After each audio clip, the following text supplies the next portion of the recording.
ഈ ആയുർവേദ ചികിത്സ 3 തരത്തിലാണ്: ശമനം, ശോധനം, രസായനം. അതിൽ ശമനം എന്ന് പറയുന്നത് നമ്മൾ ദോഷങ്ങളുടെ ലെവലിൽ ദോഷങ്ങളെ ശാന്തമാക്കി നിർത്തുന്ന ഒരു ചികിത്സയാണ് നമ്മൾ ശമനം എന്ന് പറയുന്നത്. അപ്പോൾ നമ്മൾ കഷായം, അരിഷ്ടം, ചൂർണം, ഗുളിക എന്നിവ വെച്ചുള്ള ചികിത്സകളൊക്കെ തന്നെ, അതുപോലെ ശരീരത്തെ എണ്ണ തേക്കുന്നത്, ഇതൊക്കെ ശമന ചികിത്സ എന്ന് പറയുകയാണ്. ശോധന ചികിത്സ എന്ന് പറയുന്നത് ഇതിൻ്റെ 2ാമത്തെ ഘട്ടമാണ്. അതിലാണ് ഈ പഞ്ചകർമ്മ ചികിത്സകൾ വരുന്നത്, ശരീരത്തെ ശോധനം ചെയ്യുന്ന രൂപത്തിലുള്ള ചികിത്സകളായിട്ട്. അപ്പോൾ ആദ്യത്തെ ചികിത്സ നമ്മൾ ദോഷങ്ങൾ ഒന്ന് ട്രാൻസ്ഫോം ചെയ്യുകയാണെങ്കിൽ, 2ാമത്തെ ചികിത്സയെ നമ്മൾ റീഫോം ചെയ്യുകയാണ് ചെയ്യുന്നത്. ഇനി 3ാമത്തെ ചികിത്സയായിട്ട് രസായനം എന്ന് പറയുന്നതാണ് നമ്മൾ റിക്രിയേഷൻ എന്ന് പറയുന്നത്, പുതിയ ധാതുക്കളെ സൃഷ്ടിക്കുക.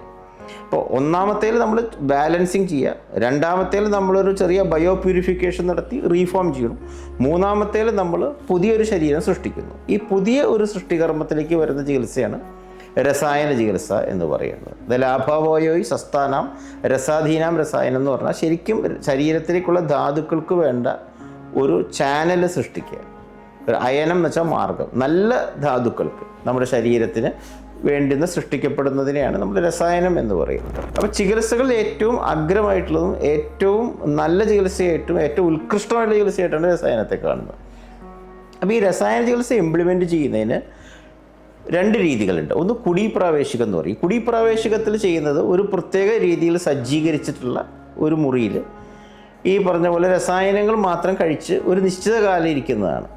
അപ്പോൾ അതിൽ പലപ്പോഴും നമ്മൾ ഇപ്പോൾ ചവനപ്രാശം പോലത്തെ രസായനവും പാൽച്ചോറും ഒക്കെ ആയിട്ട് ഇരിക്കുന്ന ഒരു പഴയ രീതിയിലുള്ള ചികിത്സാ രീതിയാണത്. അതിപ്പോൾ നടപ്പിലില്ല ആ ചികിത്സകൾ. പിന്നെ നടപ്പിലാക്കിയാലും വലിയ പ്രയോജനം കിട്ടുമില്ല. ഇപ്പോൾ അത് വാതാതപികം എന്ന കാറ്റും വെയിലും കൊണ്ടുകൊണ്ട് സാധാരണ ഒരു മനുഷ്യർക്ക് ചെയ്യാവുന്ന രീതിയിലുള്ള ചികിത്സാ രീതിയാണ് പിന്നീട് വരണ ഈ 2ാമത്തെ രസായനം എന്ന് പറയുന്നത്.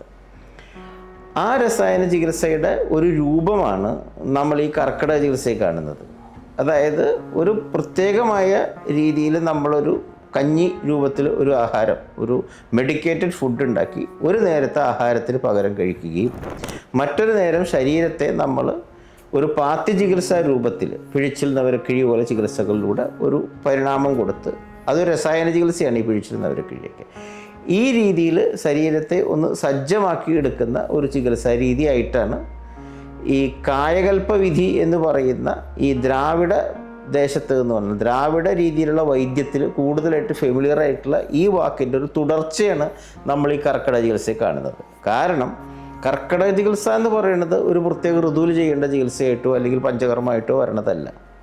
അത് പലപ്പോഴും നമ്മൾ ഈ രസായന കർമ്മത്തിൽ വരുന്നതാണെന്ന് പറയാൻ കാരണം അത് വർഷത്തിൽ ഒരിക്കൽ ചെയ്യണം എന്ന് നിർദ്ദേശിക്കപ്പെടുന്നതുമാണ്. കാരണം ഒരു വർഷത്തിൽ ഒരിക്കൽ ചെയ്താൽ അതിൻ്റെ ഗുണം ഒരു മാസം നമ്മൾ വർഷത്തിൽ ചെയ്യുമ്പോൾ 11 മാസത്തേക്ക് നീണ്ടു നിൽക്കപ്പെടുന്നതും, അതുപോലെ ഓരോ വർഷവും നമുക്ക് ആവർത്തിച്ച് ചെയ്താൽ നമ്മുടെ ശരീരത്തിന് കൂടുതൽ ഗുണം കിട്ടുന്നതുമാണ്. പിന്നെ രസായന ചികിത്സയിലുള്ള ഈ പ്രശമന ചികിത്സ എന്ന് പറയുന്ന മോഡലിൽ പെട്ടിട്ടുള്ള ക്രിയാക്രമങ്ങളാണ് ഈ നവരക്കിഴിയും പിഴിച്ചിലും ഒക്കെ. അതുപോലെ തന്നെ മെഡിക്കേറ്റഡ് ഫുഡ്, അതാണ് നമ്മൾ ഇവിടെ കഞ്ഞിയായിട്ട് രൂപത്തിലും കഴിക്കുന്നത്. അപ്പോൾ ഇതിൻ്റെ ചികിത്സയുടെ ഘടനയിലും അതിൻ്റെ നടക്കുന്ന രീതികളിലും അതുപോലെ അതിൻ്റെ ഫലപ്രാപ്തിയിലുമൊക്കെ രസായന ചികിത്സയുമായിട്ട് സാദൃശ്യമുള്ളത് കൊണ്ട് നമ്മൾ ഈ കർക്കിടക ചികിത്സയെ നമുക്ക് രസായന വിഭാഗത്തിൽ ഉൾപ്പെടുത്താവുന്നതാണ്. അറിയാത്ത ആയുർവേദം ബൈ ഡോക്ടർ മഹേഷ് മേനോൻ.